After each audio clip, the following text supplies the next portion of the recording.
My name is Peter Goetje. I'm a director of the Nordic Cochrane Center in Copenhagen and professor of research design and analysis at the University of Copenhagen. 2 years ago, I found out that our prescription drugs are the third leading cause of death after heart disease and cancer. Our drugs kill around 200,000 people in America every year, and half of these people die while they do what their doctors told them. So they die because of the side effects. The other half die because of errors.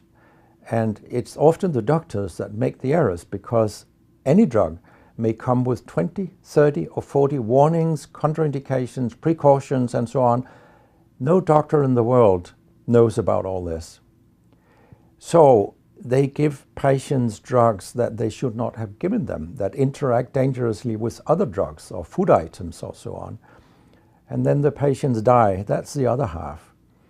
So the other thing I found out 2 years ago was that much of what the drug industry does fulfills the criteria for organized crime in US law.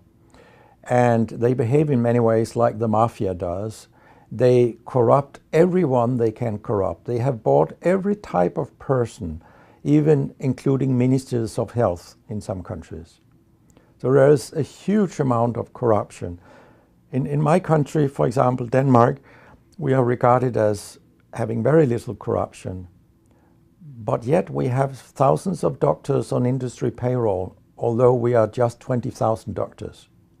So this is an effective kind of corruption. The drug industry buys the professors first, then chiefs of department, then other chief physicians and so on. They don't buy junior doctors. So when several thousands are on industry payroll, it's really, really bad. And that's why I wrote my book, Deadly Medicines and Organized Crime, How Big Pharma Has Corrupted Healthcare. I hope to convince patients not to take so many drugs, because so many die from the drugs they take. In my country, people take so many drugs that every single citizen can be in treatment with 1.5 drugs from they are born till they die. This is incredible. And drugs are not that helpful. And they kill very many of us. We know that. That's why drugs are the third major killer after heart disease and cancer. So what we need in the coming years is to take far fewer drugs than what we do currently. If we did that and we were careful, then we could live longer and live better lives. Because drugs have many side effects, and patients often don't realize that when they become worse, that it could be a side effect of the drug, which they continue taking because that's what their doctors tell them.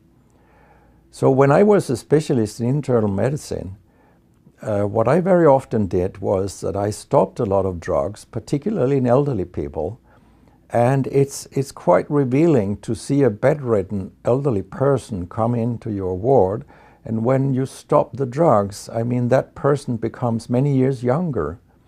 And many of these drugs affect the brain, and old people tolerate that very, very badly. They fall, and when they break a hip, 1/4 of them die.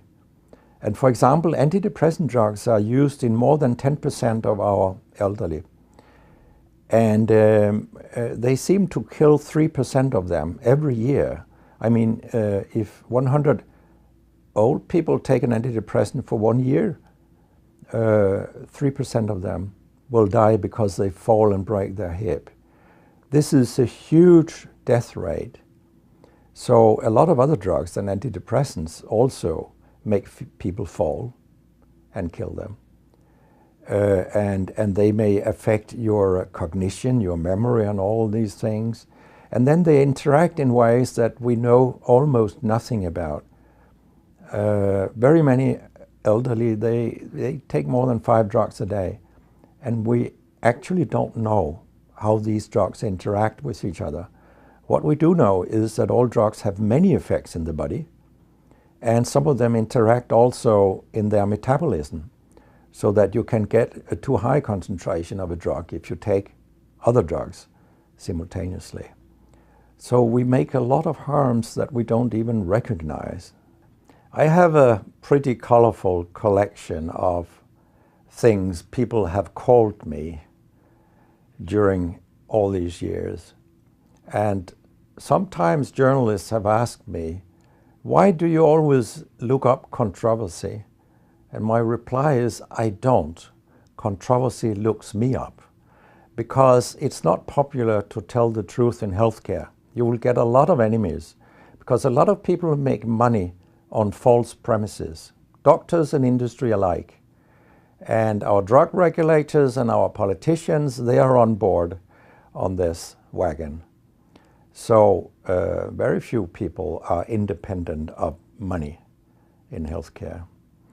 And of course,